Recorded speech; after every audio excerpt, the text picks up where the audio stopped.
ভোটের দিন একজন মুমিনের নৈতিক পরীক্ষা পর্ব ১। ইসলামের দৃষ্টিতে ভোট একটি আমানত, তা সঠিক ব্যক্তিকে দেওয়া নৈতিক দায়িত্ব এবং ইসলামের নির্দেশ। ব্যক্তি বা গোষ্ঠী স্বার্থে ভোটের আমানত জলাঞ্জলি দেওয়া অনৈতিক ও দ্বীনি শিক্ষার পরিপন্থী। ভোটারের দ্বীনি ও নৈতিক দায়বদ্ধতা না থাকলে দেশের অধঃপতন অনিবার্য। সমাজের বেশিরভাগ মানুষ ভোটকে নিছক পার্থিব বিষয় মনে করে, অথচ এটি গুরুত্বপূর্ণ আমানত এবং প্রয়োগে পূর্ণ সতর্কতা অবলম্বনের নির্দেশ দেয়। মহান আল্লাহ বলেন, নিশ্চয়ই আল্লাহ তোমাদের নির্দেশ দিচ্ছেন আমানত তার হকদারকে প্রত্যর্পণ করতে। তোমরা যখন মানুষের মধ্যে বিচারকার্য পরিচালনা করবে তখন ন্যায়পরায়ণতার সঙ্গে বিচার করবে। সূরা নিসা আয়াত ৫৮। ব্যক্তিস্বার্থে ভোট নয়। ভোটাধিকার প্রয়োগে যদি মানুষ ব্যক্তিস্বার্থকে অগ্রাধিকার দেয়, তবে দেশ ও জাতির অস্তিত্বকে হুমকির মুখে ফেলে দিতে পারে। ভোটার যদি দেশ ও জাতির স্বার্থ বিবেচনা না করে ভোট দেয়, তবে সমাজ ও রাষ্ট্র থেকে সন্ত্রাস, মাদক, দুর্নীতি, দারিদ্র্য ও বেকারত্ব কখনো দূর হবে না। মানুষের জীবনযাত্রার মানও কখনো উন্নত হবে না। রাসূলুল্লাহ সাল্লাল্লাহু আলাইহি ওয়াসাল্লাম বলেন, যখন আমানত বিনষ্ট হয় তখন তোমরা কিয়ামতের অপেক্ষা করো। সহিহ বুখারী, হাদিস ৬৪৯৬। ভোট বিক্রয়যোগ্য নয়। ভোটাধিকার প্রয়োগের ক্ষেত্রে দেশের প্রান্তিক জনগোষ্ঠীর মানুষরাই বেশি ভুল করে থাকে। অনেকেই এই সময়টাকে অর্থ উপার্জনের সুযোগ মনে করে। তারা সামান্য অর্থের বিনিময়ে এমন ব্যক্তি ও দলে ভিড়ে যায়, তাদের পক্ষে স্লোগান দেয় এবং মিছিল করে যাদের সে নিজেও অন্তর থেকে পছন্দ করে না। এমনকি এই ব্যক্তির সব দোষত্রুটি জানার পরও তার পক্ষে ভোট চায় এবং ভোট দেয়। ফকিহ আলেমরা বলেন, অর্থের বিনিময়ে অযোগ্য ব্যক্তি ও পাপিষ্ঠকে ভোট দেওয়া এক প্রকারের ঘুষ। এটা সমাজ ও রাষ্ট্রের সঙ্গে বিশ্বাসঘাতকতার শামিল। পবিত্র কোরআনে ইরশাদ হয়েছে, হে মুমিনরা! জেনে শুনে আল্লাহ ও তাঁর রাসূলের সঙ্গে বিশ্বাস ভঙ্গ করবে না এবং তোমাদের পরস্পরের আমানত সম্পর্কেও বিশ্বাস ভঙ্গ করবে না। সূরা আনফাল আয়াত ২৭।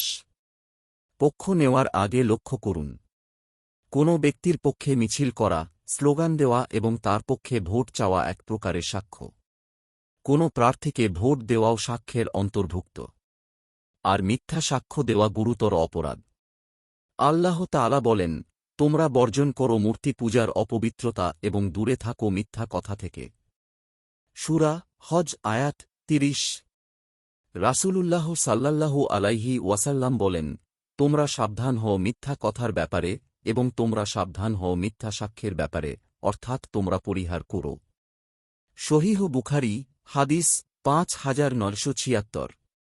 প্রাজ্ঞ আলেমরা বলেন, কাউকে ভোট দেওয়া এবং কারো পক্ষে প্রচারণা চালানো সুপারিশের মতো। আর সুপারিশ করার আগে ব্যক্তি তার যোগ্য কিনা সেটাও বিবেচনা করা জরুরি। পবিত্র কোরআনে ইরশাদ হয়েছে, কেউ কোনো ভালো কাজের সুপারিশ করলে তাতে তার অংশ থাকবে এবং কেউ কোনো মন্দ কাজের সুপারিশ করলে তাতে তার অংশ থাকবে। আল্লাহ সর্ববিষয়ে নজর রাখেন। সূরা নিসা আয়াত ৮৫। তাসফিরবিদরা বলেন, উত্তম সুপারিশ হল যা যোগ্য ব্যক্তির জন্য করা হয় এবং মন্দ সুপারিশ হল যা অযোগ্য ব্যক্তির জন্য করা হয়। এজন্য আলেমরা বলেন, প্রার্থী নির্বাচনে জয় লাভ করবে কিনা সে বিবেচনা না করে প্রার্থী যোগ্য কিনা সেটা বিবেচনা করা উচিত। কেননা যোগ্য প্রার্থীকে ভোট দেওয়ার পর সে যদি পরাজিত হয়, তবু উত্তম সুপারিশ করা সওয়াব পাওয়া যাবে। অন্যদিকে যারা অযোগ্য ব্যক্তিকে ভোট দেবে, সে অযোগ্য ব্যক্তিকে উকিল নিযুক্ত করার কারণে গুনাহগার হবে। অযোগ্য প্রার্থী কোনো অন্যায় করলে অন্যায় কাজে সহযোগিতা করার জন্য ভোটারকেও দায় বহন করতে হবে। প্রার্থীর দীনদারিও বিবেচ্য বিষয়। প্রার্থী নির্বাচনে একজন মুসলমান প্রার্থীর বাহ্যিক যোগ্য ও দক্ষতার পাশাপাশি তার দেশপ্রেম, কল্যাণকামিতা, নীতিনৈতিকতা ও দীনদারির দিকগুলোও বিবেচনা করবে। যারা প্রকাশ্যে ইসলামী শিক্ষা, দ্বীন, শরীয়ত, আল্লাহ ও তাঁর রাসূলের প্রতি ধৃষ্টতা দেখায় তাদের ভোট দেওয়া উচিত নয়। দুই প্রার্থীর ভেতরে যে দীনদারির ক্ষেত্রে অগ্রগামী মুসলমান তাকেই প্রাধান্য দেবে। যারা দেশদ্রোহী, যারা দেশবিরোধী তৎপরতায় লিপ্ত, যারা অন্যায় ও জুলুমের সঙ্গে জড়িত তাদেরও ভোট দেওয়া যাবে না। কোনো প্রার্থী যদি যোগ্যতা, দীনদারি ও দেশপ্রেমের মাপকাঠিতে উত্তীর্ণ না হয়, তবে ভোট দান থেকে বিরত থাকা যাবে, এমনকি না ভোটও দেওয়া যাবে। আল্লাহ সবাইকে দিনের সঠিক বুঝ দান করুন। আমিন। শীঘ্রই আসছে পরের পর্ব। নিয়মিত ইসলামিক এবং স্বাস্থ্য বিষয়ক ভিডিও পেতে লাইক, কমেন্ট, ফলো এবং চ্যানেলটি সাবস্ক্রাইব করে পাশে থাকবেন। মহান আল্লাহ আপনাকে উত্তম যা দান করুক। আমিন।